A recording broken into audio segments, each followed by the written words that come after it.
all so much for joining us from Seattle to Maui to Castle Rock to 10th and Osage to left of nowhere. Thank you so much for attending. This is an APA webinar series that Jeff and I have been doing for a last couple of webinars now to talk about the new APA manual, the publication that is now online and made available through the CSU Global Library. So we're really happy to be able to provide that resource and the service to you.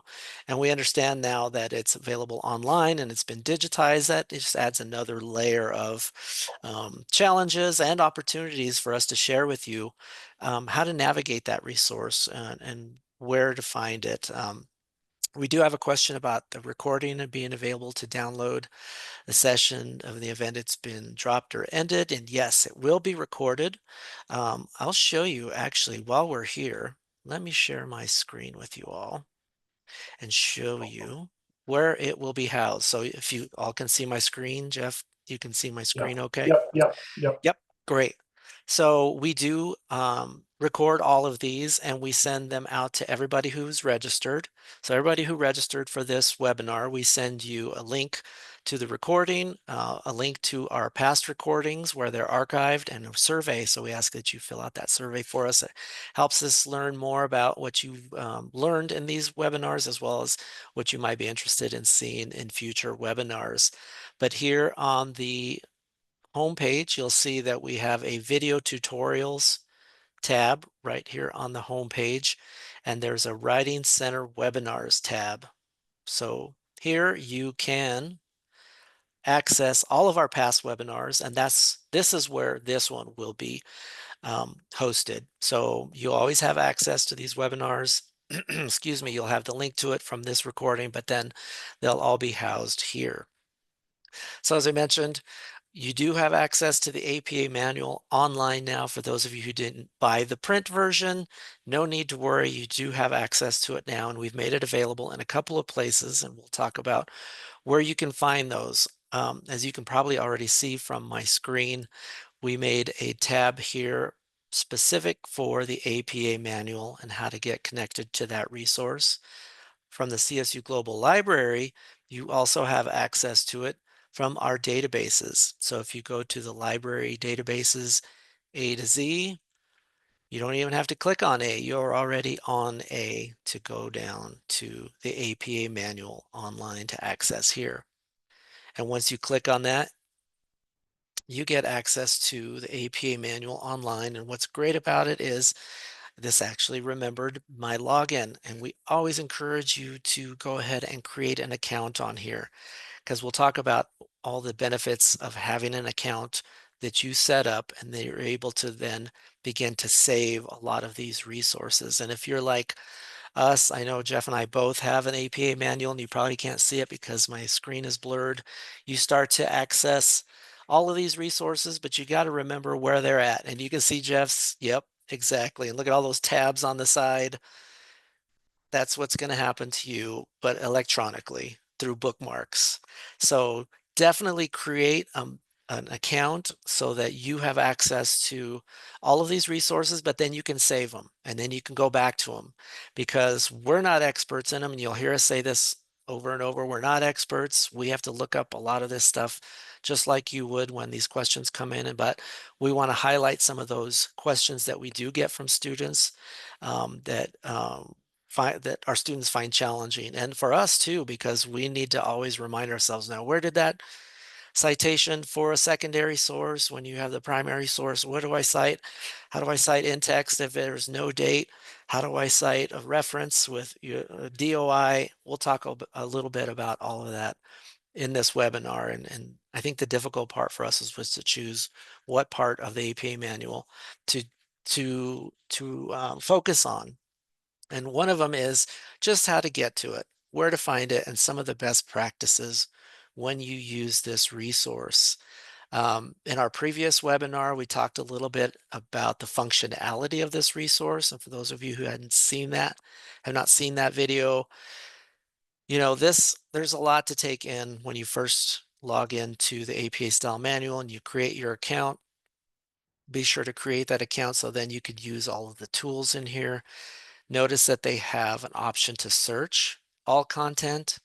And if you're new and not familiar with APA style, you might say, well, I don't know exactly how I would search for that. What's a parenthetical citation, or for example, or maybe you don't even know that I want to search for a narrative citation. You just need to know how to cite it in text or a reference. And you say, okay, I'm going to look for a reference citation, because that's what we're supposed to be doing here, is citing all of our references when we write a paper or an essay. Well, I would think that the publication manual would have something about reference citations, but with Jeff and I are talking about this resource and him contacting and communicating with the APA folks, the style manual, who are responsible for this content. This is a new resource. We've only had it for maybe 2 months now, 3 months probably. They're still working out a lot of the bugs. And so, send us your feedback about it. Let us know what you're finding and how it works or it doesn't work. As you can see, you would think reference citation would just populate with a number of results about reference citations. It doesn't, but that's okay. We have other ways in which that we can look for examples for citations, or maybe some background information, and that's what we want to share with you today, is showing you how to navigate some of those resources and then focusing on a few of them. And one of the things we talked about in our last webinar and this one is how to navigate it. Sometimes the search function doesn't work that great. Maybe I don't know exactly how to formulate that search. What am I looking for exactly? It's quite all right to go ahead and just start perusing it like you would any book that you have access to, by clicking on the actual text. And for many of you, you're probably already familiar with an ebook, or a digital version of a book that you're reading on your Kindle or another e-reader, similar as any other reader that you have access to, whether it's taking notes or bookmarking a section, the view, settings, other things that are available, and tools that are available for you. One of the best ways, in our opinion, or in my opinion, is to navigate through the table of contents. I like to see what is covered in the publication manual. And if you're not familiar with it, this is a good chance to just begin to look at what the publication manual actually covers. And it covers a lot. Everything from basic writing and grammar and style and mechanics, to the formatting of your paper. How does, my title page look? How am I supposed to format that, and why? Um, Differences between the professional and the student paper, those are in there. For those of you who are not familiar with the Writing Center website, we do provide a template for you to download to your machine that you're able to access every time you need to write a paper. It's already formatted for you. So you don't have to go in there and say, okay, 1 inch margin. I need a page number up at the right-hand side.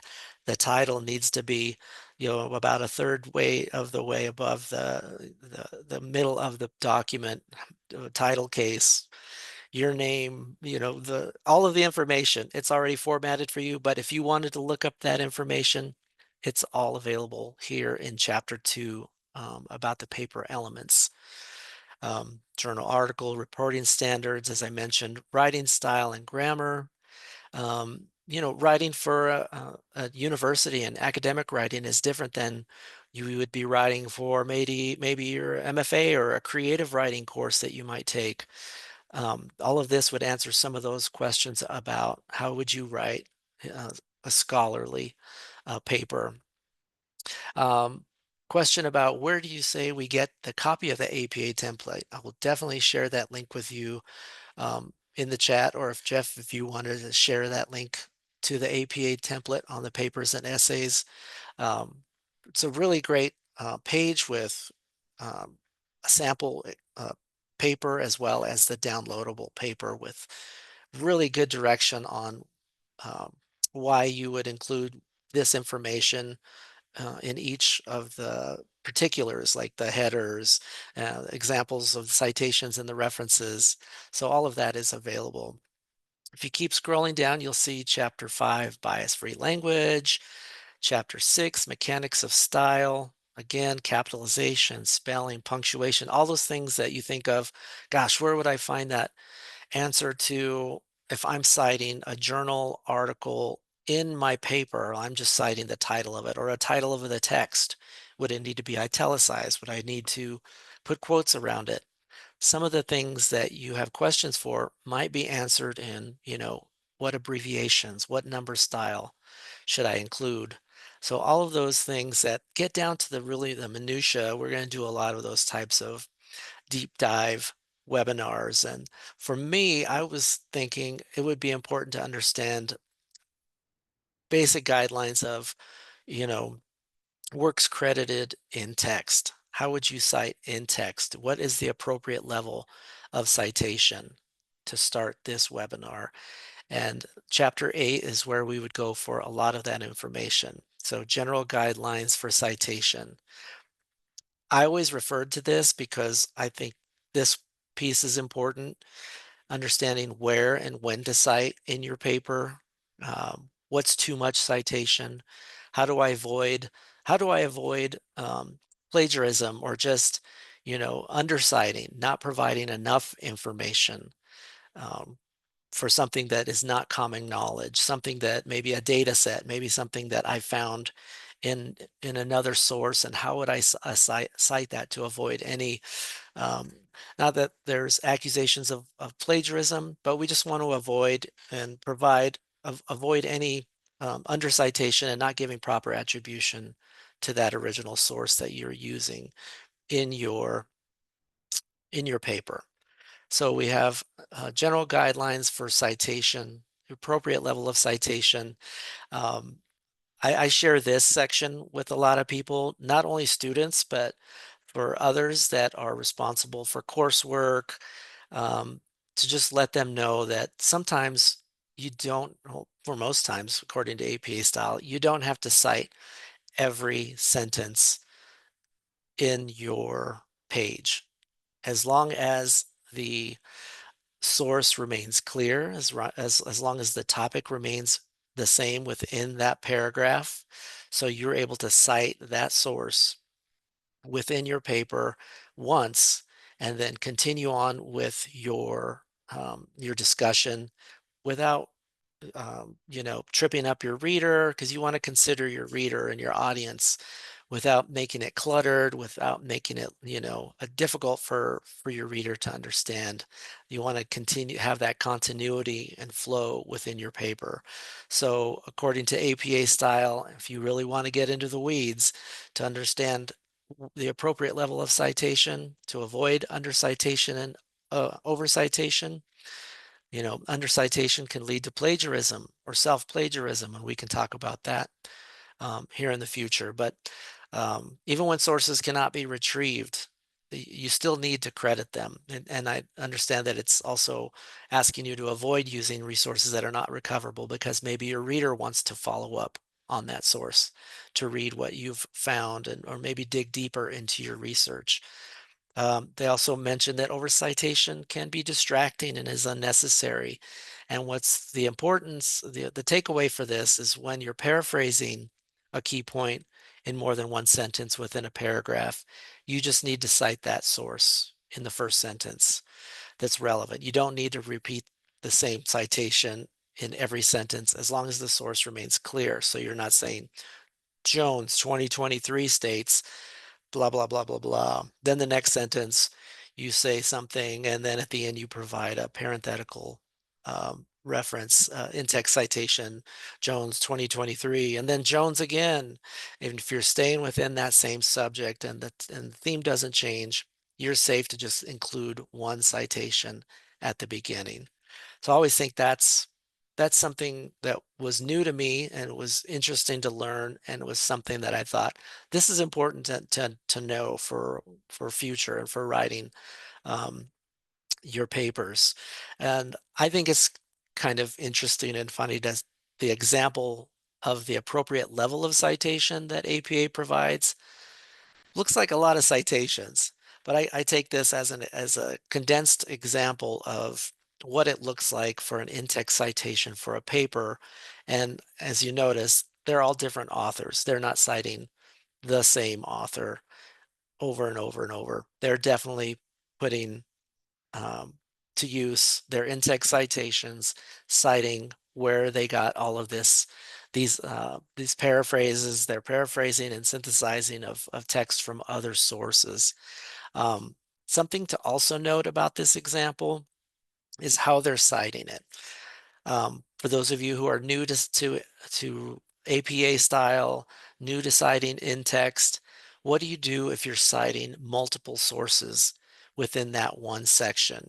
Maybe you have two sources that are talking about the similar role that humor plays in everyday life, as they're doing in this example here, and you want to cite both of them. So there's a way to do it. With APA, there is a way. They provide an example. So here they provide a parenthetical citation, which means it's at the end of the of the text. In parentheses, they cite Bressler and Balshine, 2006, and they're using the ampersand. So we'll see the difference between an in-text citations that's parenthetical for two authors and the difference between a narrative citation with two authors, as well as three or more authors. There's a different citation for that. They separate it by a semicolon, and then they go on to early wine, comma, 2010, and they just happen to have another source separated by a semicolon. And then again, two authors with the ampersand and the year, and they end it with the parentheses. So this gives you a nice example of if you're citing multiple sources for one section, this is what it would look like. And also notice that it's alphabetized. You wouldn't do it by the year. You would definitely have to include all of this. Thank you, Ethan, for letting us know. As I mentioned, you will be getting a recording of this, and we'll also be sharing this link to the Writing Center website. Other examples they're showing here, and this was interesting for me because when I first started learning about APA style, I always thought you could only cite at the end a parenthetical citation, as they're doing here. In the first example, Bressler and Balshine 2006, I thought that's it. That's all you can cite it. Or you can do a narrative citation at the beginning. You would say Bressler and Balshine 2006 state blah, blah, blah. But here they're showing you there's other ways in which you can cite in your narrative, in your document, um, using these types of examples. You can cite it within the sentence. It doesn't have to be at the end. And you can use these types of indicators. For example, in this study, we examined the role of cognitive abilities in humor production, a topic with a long past.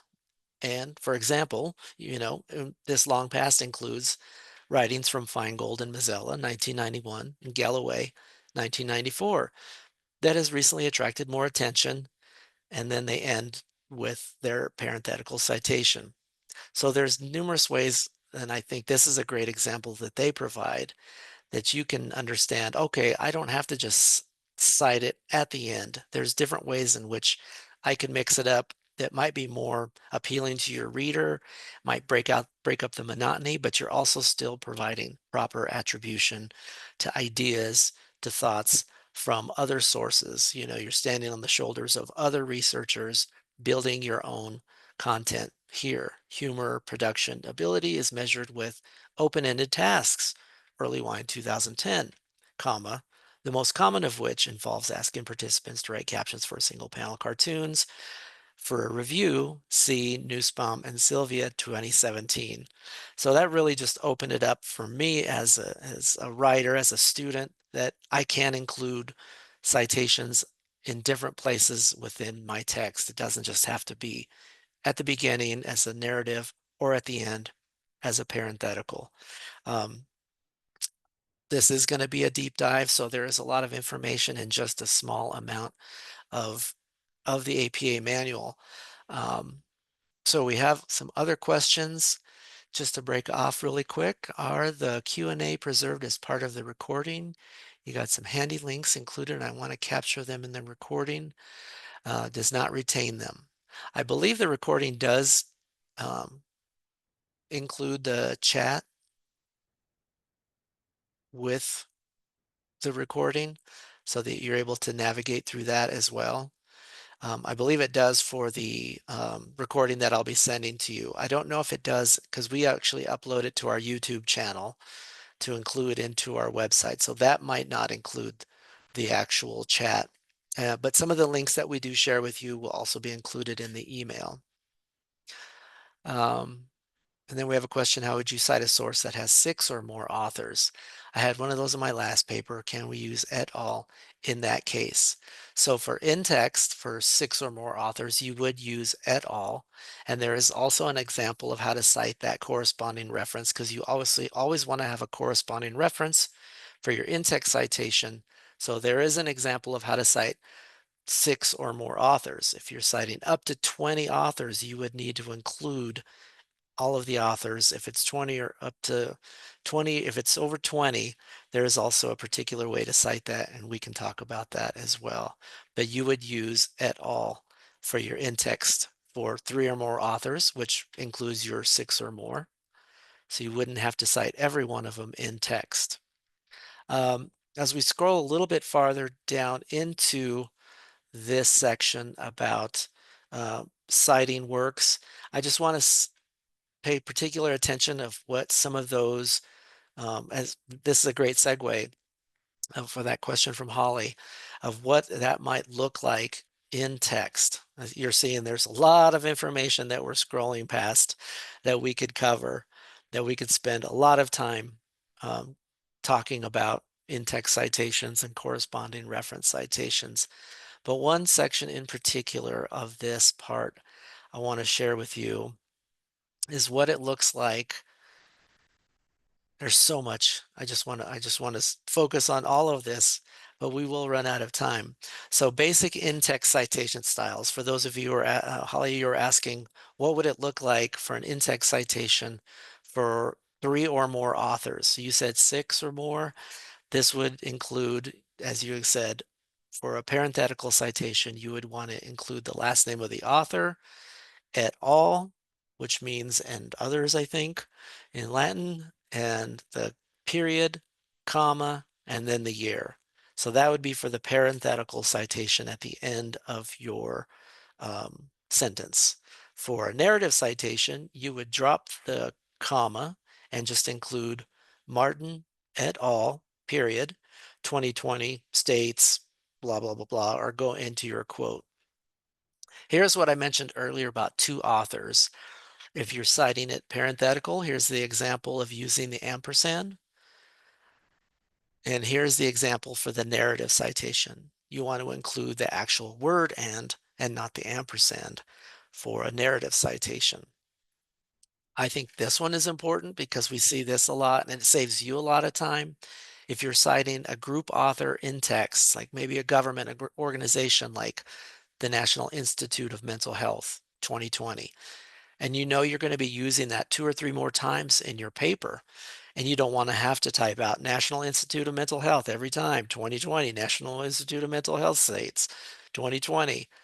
You have to do the first citation, National Institute of Mental Health, and in brackets, the abbreviation NIMH. That's indicating to your reader that from now on, I am referring to the National Institute of Mental Health simply by citing NIMH, which you'll see the example below.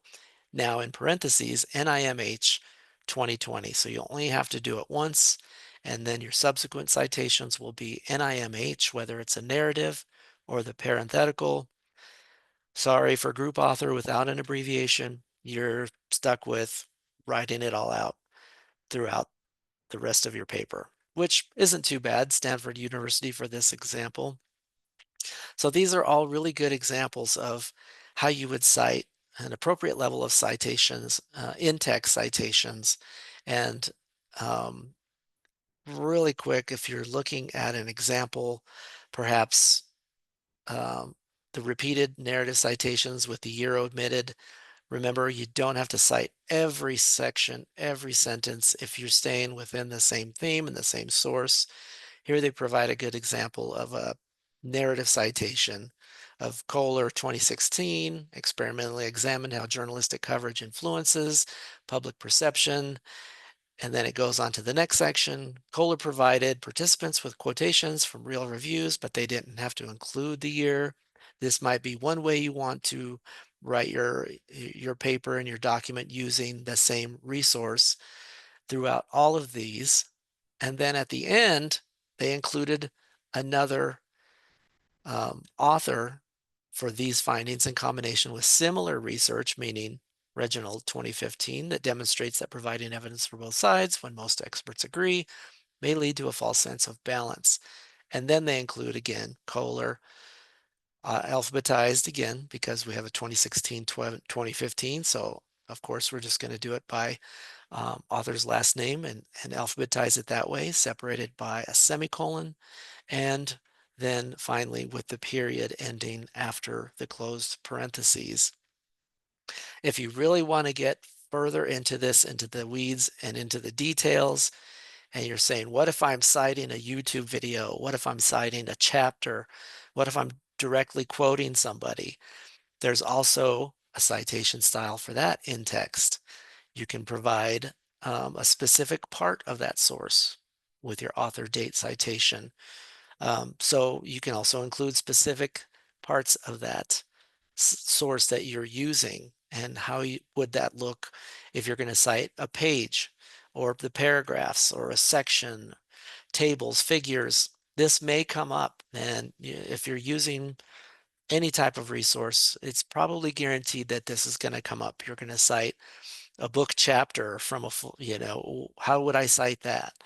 How do I cite a timestamp of just a section of a YouTube video that I wanted to use, or an audiobook? This section gives you an example of all of those. Centers for Disease Control and Prevention, 2019, page 10. You would want to include the P, but if you're citing multiple pages, there's the use of PP period 3 through 17, or a chapter, or if it's a website, maybe you're just citing paragraphs, as well as a timestamp.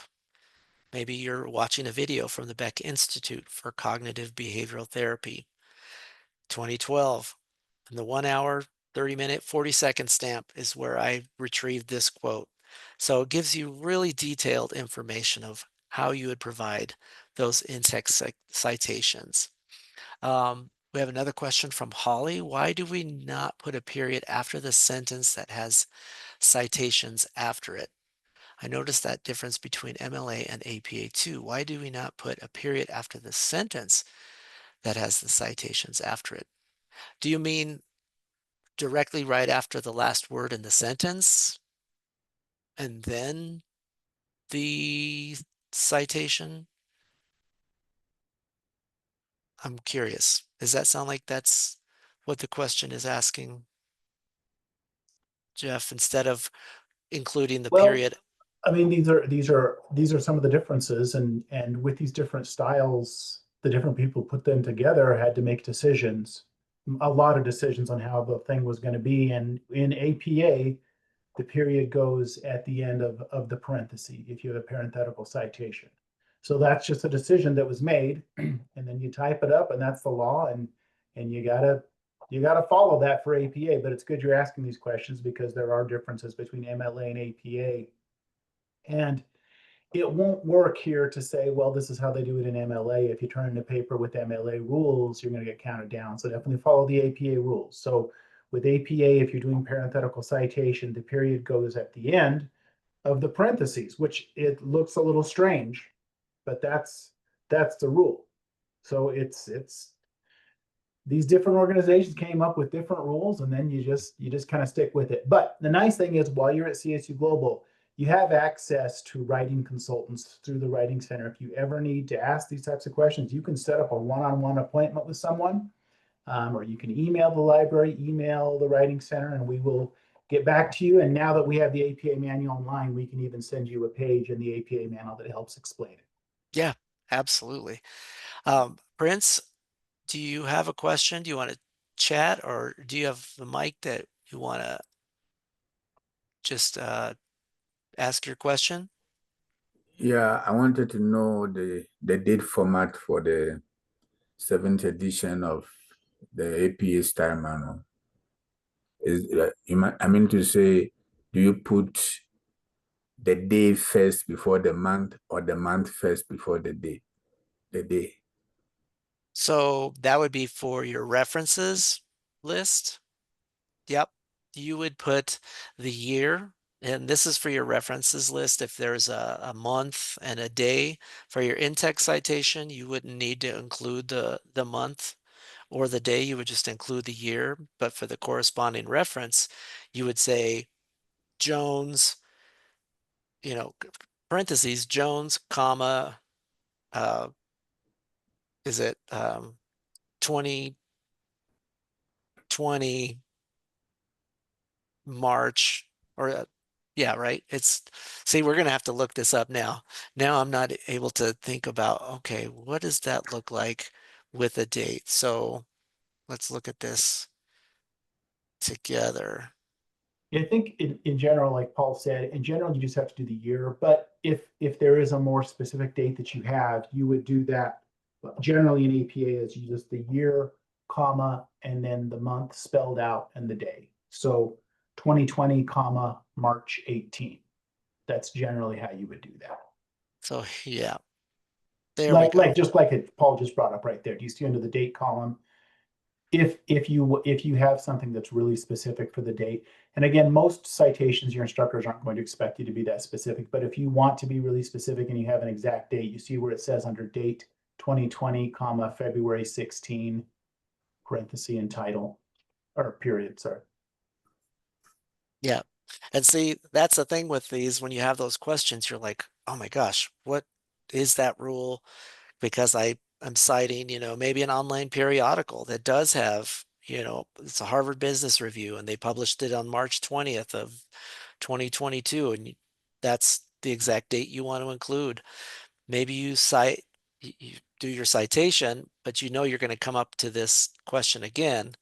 And if you've created an account, you can bookmark this section for textual works, meaning periodicals, other print resources, and bookmark that section, and then you have it. So you'll always be able to, know that you're going to go back to that particular section, because you may not remember everything, but if you start to develop that tab system that we have in our print book, but only in digital format, then you should be able to access that. That answer your question, Prince? Oh yeah, for sure. Cool. Thank you for that. Jeff, do you want to share some of your findings about the APA manual? I know I could keep going on, and we could just have a 6-hour session here, but Yeah, you can go on forever with this stuff. Sure, I can take it for a while. Yeah. So we have a question there. What if the author's name does not appear? So if there, and that's common. If the author's name does not appear in your reference citation, you would actually start with the title where the author would be. So let me share my screen. I'm going to go into sharing mode here. Okay, you see in my screen now, Paul? yes. Okay. So let's just go. I'm going to go back here to the dashboard of the publication manual. I'm just going to show you some tips to navigating and finding things in here. Now, like we said, and like you noticed earlier, one of the flaws of this is the search box doesn't work very well, or the search feature, and they're definitely working on it. 2 people from APA met with me just this week to discuss this. They're aware that it's not that great, so they're working on it. Let me just show you kind of how I navigate it, because the searching is okay. The searching is okay, but it's not amazing. For right now, it should be better. Now, one thing that's really important with this, like Paul was saying there, he found something that he wanted to go back to at another time. So he bookmarked it. That's going to be a really good way to navigate this. So you don't have to be searching for things all the time. So right here, like I'm already logged in. So it just says account, but you should see something over here that says log in or create an account. It's a free account you can create. And when you have this, see, now that I'm logged in, when I go over here where it says bookmarks, it's just showing 6. I can show 18. I have all these bookmarks of things I want to go back to. Okay. Like for example, How do you cite a YouTube video? Well, that's something kind of hard to find, and I don't want to have to search for it every time I go into here. So I have in my bookmarks, I set this up myself. Again, this doesn't cost anything. It's a free account you can create with it. Then I can go to the bookmark. Okay. And I don't have to search for this again. Also, you can highlight things. See, I highlighted that there, that in brackets, it has to say video period then YouTube. I highlighted that because I don't want to have to try to figure that out. And these are important things. Look up here where I highlighted webinar. This is something I find that's interesting is that APA, when there's things that are kind of different, like for books and journal articles, they understand that pretty well. But when you're getting into different types of sources like webinars and videos, they like to see these brackets. And then that's something I think is interesting and that I find kind of hard to find. So I bookmarked it. Let me go back to my bookmarks again. Podcast. How do you cite a podcast? That's kind of hard to find. But since I have my account set up in here, I just go to my bookmark. I don't have to search for it next time. And it comes out and I have it right there, audio podcast. I have highlighted because I thought that was interesting. So I highly recommend you go in here. And there's some annoying things. You notice it keeps resetting to 6. I want to see my 18 bookmarks. Okay. And this is how I use it a lot. Okay. The bracketed descriptions. I think that's interesting. We were just talking about brackets. Well, I don't want to have to, next time I'm trying to learn about that, I don't want to have to search for it again. I got bracketed descriptions. I can go to my bookmark and then it comes right up. Now, this highlighting, I added that. I thought that was interesting. So I added that highlighting. So the cool thing about the APA manual online, and it is not perfect, it's far from perfect. The cool thing about it, it's set up to work like a print book. It's set up to work like this because for years, this is the only way it was available. And most of us have this thing filled with little sticky notes and highlights and underlines. So this is set up to where I can highlight things, okay? And if I'm looking through here, I find things, okay, what if there's no title? Okay, that certainly would be interesting. For works without a title, include a description of the work in square brackets instead. Isn't that interesting? Now, hopefully you're not going to be working too often with something with no title, but I am going to highlight that because I find that interesting. So when I see, this is only going to happen once you're logged in, once you're logged into your account.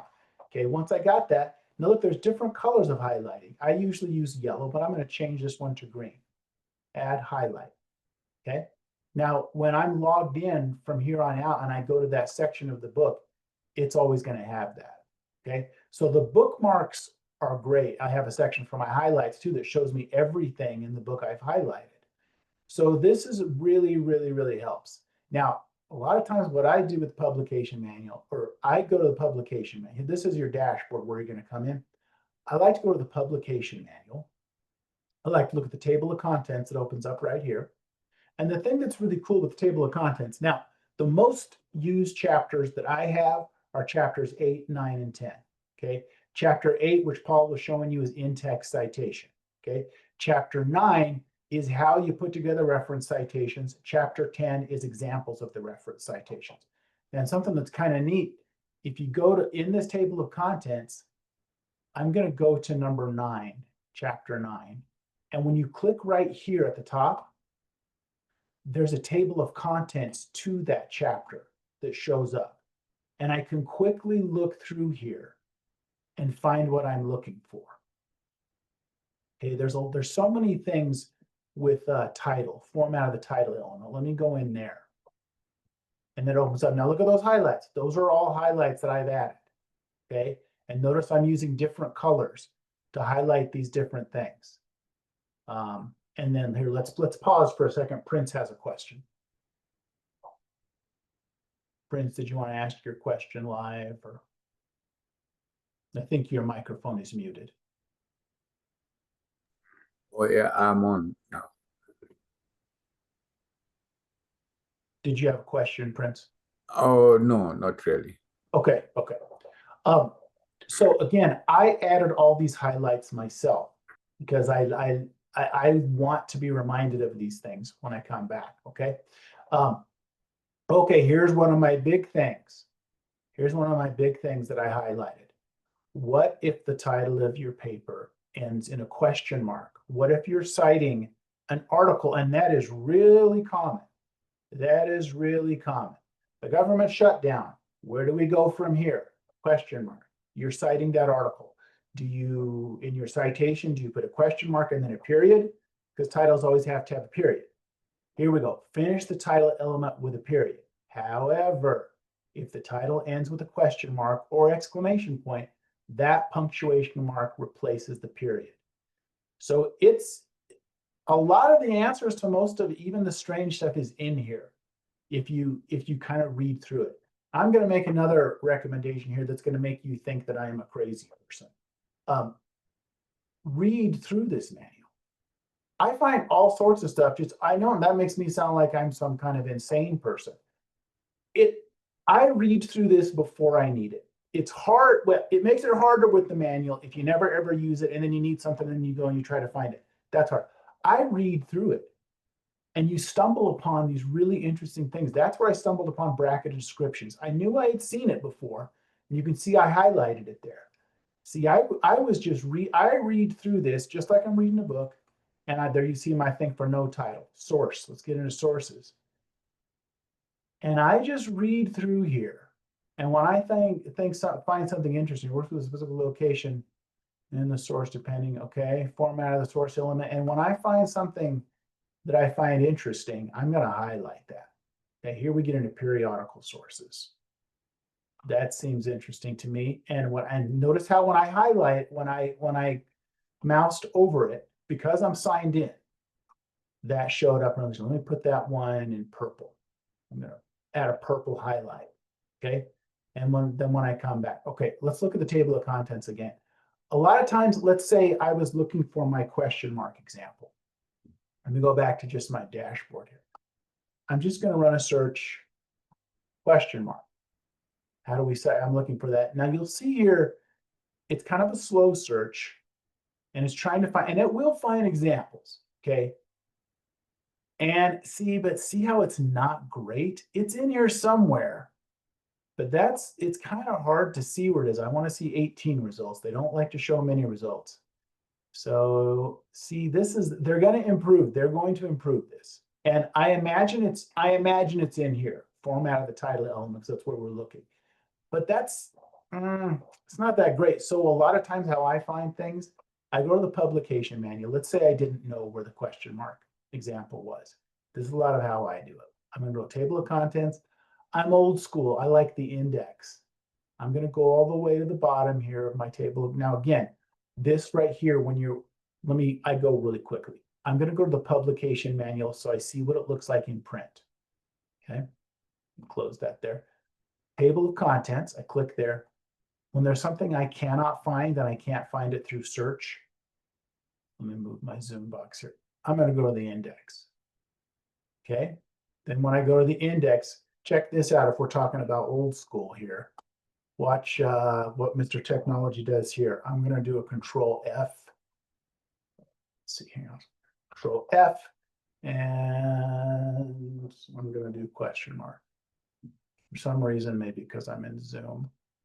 Well, gosh darn it. I'm going to go down to Q since my Control F is not working right now. And I'm just going to look through the index.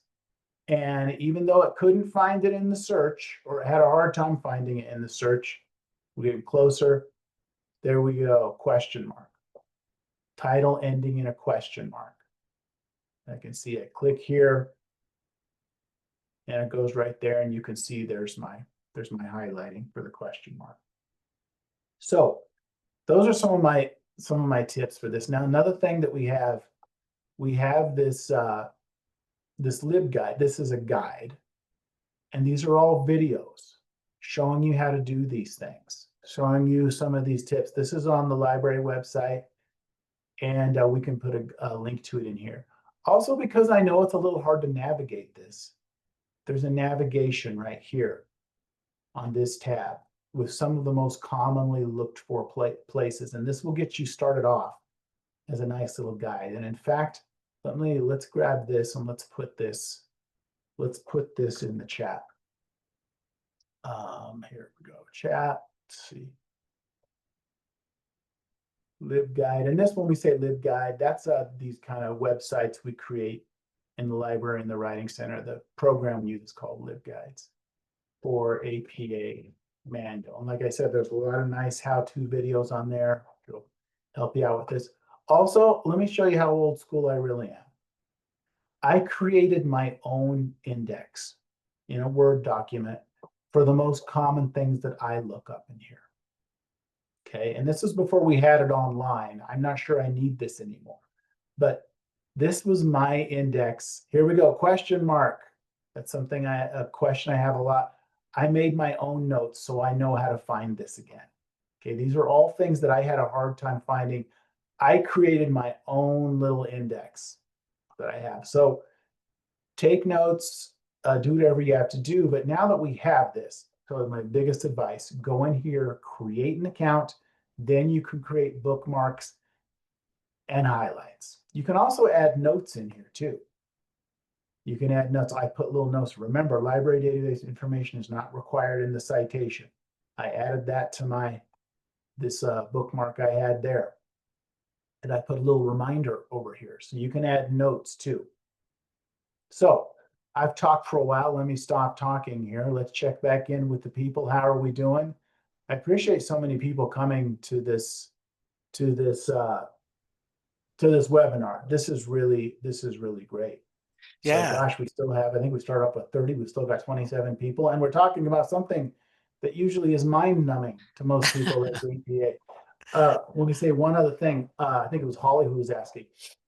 Yeah, there are different styles out there for academic citation and formatting of papers. The three main ones you'll run into are APA, MLA, and Chicago style. Shout out to the person who said earlier they're here from Chicago. And they're very different. They're similar, but they're different. So don't turn in your MLA formatted paper at a school like us. We only do APA. So take your time. They're not that different, but they're different enough to where you would lose points if you turned in an MLA formatted paper. So we've got all these amazing resources through the Writing Center. We've got videos online. Library has how-to videos. Writing Center has how-to videos. And a big resource is just, I really recommend get into this APA manual online through the Writing Center or the library and start reading through it. Start reading through it, start bookmarking things. Again, if you want to just get started, chapters 8 is in-text citation. Chapter 9 tells you how to set up and all the rules for reference citations. And chapter 10, which is awesome, shows you examples of all the different types of reference citations. So 8, 9, and 10 to get started. Go in there, create an account, bookmark the heck out of it. Okay, now I'm going to stop talking for a little bit. And Holly has a question. She's asking about the site allowing users to save or bookmark it, that it keeps telling her to log in and not letting her save. So you do need to create an account at first. As soon as you go in there, create an account. So every time that you go in there, it should save it automatically. I guess it depends on your browser. Usually mine will save it and it'll populate it automatically, and then I have to just log in. That's one maybe drawback I've noticed, some feedback for our APA manual folks is if you're not engaged in it constantly, it logs you out. So there's a timing piece with it. So you might be working on it, using it for your paper, then you go back to your paper and you start working on it. Then you're like, oh yeah, I was on this page to help me with this. You go back and it says, I've logged you out. So it logs you out and then it loses the place you're at. So you have to kind of start over again and do your search again. That's the only unfortunate thing about creating an account, log in, but there is a timing issue with it and logs you out. And it's not letting you create an account, she's saying. So that might be another issue.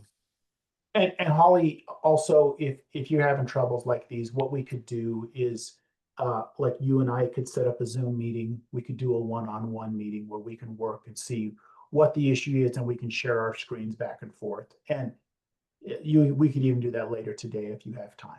So Yeah, let me know of a time that works with you. I'll meet with you and we can see if we can work out whatever's going on with your problems with using the APA manual, creating the account. We can walk through that one-on-one. Okay. Yeah. So just send me an email for when you want to meet, and I'll set up a time and we'll get it figured out for you. And Jay is also saying that it's not allowing them to create an account. So And it let might, me, I'm gonna go in, I'm gonna log off of mine, and let me see if we can walk you through how to do it. I'll probably have to open it in a different browser because I think mine's always logged on. Give me a second here. and know that all of these links that we've been sharing with you, the video tutorials that Jeff created for the APA manual online, the links to the Writing Center page with all the archived webinars will be shared with you after this webinar. And we'll also share, as I mentioned earlier, a survey so that you all can fill out and let us know what you liked about the webinar, what you'd like to see in future webinars, and any other suggestions that you have for us for our website or resources that are available. We'll definitely share that, all those links with you after this webinar. And let But me, I'm sharing my screen yeah, now. Can I show a few things yeah, here? go for it. So first off, let's back up a little bit here, make sure you're doing this right. If you just are Googling APA manual and going into it, you're not going to get access. Okay. Go to it through either the library website or through the Writing Center. Now, here's the library website. On the library website, it's in library databases A to Z right here.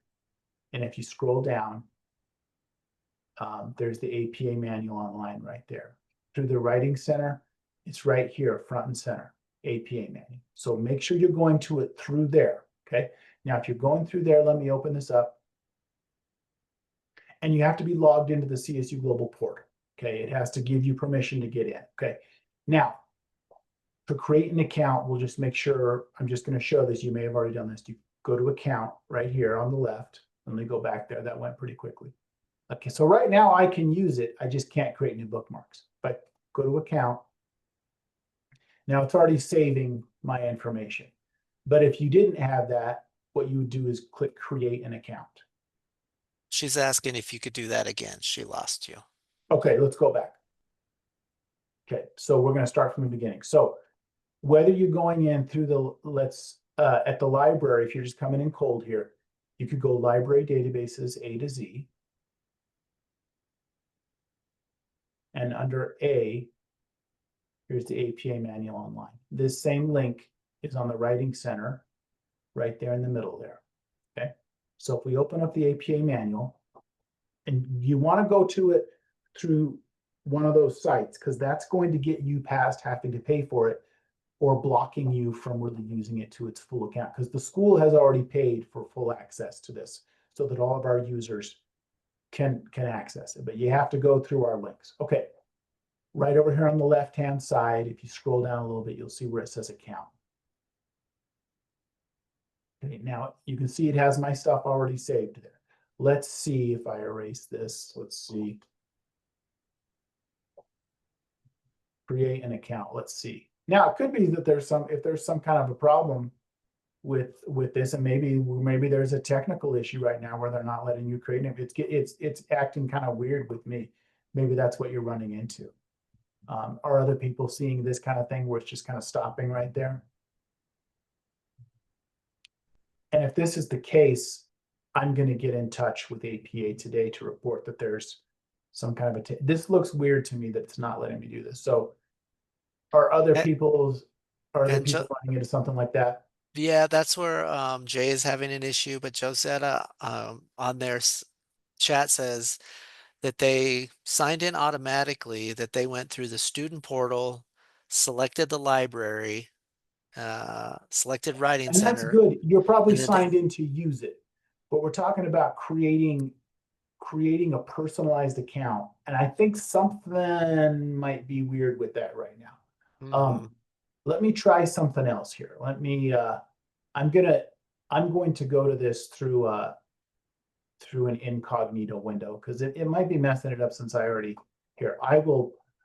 I'm going to unshare and I'm gonna try something else. We'll see if we can. We'll see. Yeah. Okay, so Robert So, says you're running into that same thing. Okay, yeah, so might be something on their end. there might be some technical issue right now. I will get in touch with them as soon as this meeting's done and we will figure this out. And then I will, if we get this figured out, check back again later today and I'll put a blog post on the library website where it says, I think it says library news, and I'll have an update. We're on the library website. Let me see, I'll show you right here. Because I've had issues in the past, and I've reached out to Jeff for help, and I've had some login issues, and I had to go in and clear my browser history. Yeah, And sometimes that helps, you know, loosen up that chokehold it has that's on there. true. There's something going on there that I had to just simply, clear my browser history, restart my computer, go back in there, and then I was able to access it. There's just too many cookies that's Yeah. piling up in your browser. And so maybe that might be a workaround. But in the meantime, yeah, I think we should let folks know at the APA Manual Online. Um, as always, you all can reach out to Jeff or myself. We're happy to answer any questions you have. As Jeff mentioned, he'll be posting that update on the CSU Global Library page. So stay tuned for that. You'll all be receiving a recording. We'll be hosting another one of these in December. Um, we'll send out an invite with the registration details, but want to thank you for joining us for this one. It's always great to see students attending, and we really appreciate you sharing with us and asking questions, and that's what we're here for. So if you have any questions, don't hesitate to reach out. Thank you, Jeff. I appreciate it for always joining us, and for the library cats who join us Yep, in yep. all You the probably saw sessions. cats running around in here while we're doing this. They're pretty Thank you, great. everyone. I'm really sorry about that technical issue with the account. Well, I'm going to report this today and hopefully we'll get this figured out. So you can certainly still use it. It might be hard to create an account right now, but we'll see if we can get that fixed. And I will put a blog post on the library later today when I get a status update on this. Okay. Yeah. Cool. Didn't this we did it, has an hour really gone by? It's 1 o'clock on the hour. It has gone fast. Man, that went by so quickly, and we're talking about something that should be the most boring issue in the world, APA format, and that went by so quickly. I can't believe. Thank you, everyone, for sticking with us. This was a lot of fun, and I learned a valuable lesson today that there's something up with that login thing. So Yeah, thanks we'll for figure everyone that following out. along and actually trying that. We figured out there's some kind of problem. I see Holly has some cats. All And I right. don't know if it's a browser issue, Edge or Firefox, but we'll definitely figure that out and get Yeah. back to you. Well, thank you all so much. So Josetta just was able to create an account on her end. So it may Ah, be, who knows? We'll figure it. We'll figure it out. awesome. Well, thank you all, and thank you, Jeff. Everybody, have a great day, and look forward to the next webinar, and look for that email that we'll be sending out to you all. Have a great day, Bye everybody. bye, everybody. Bye-bye.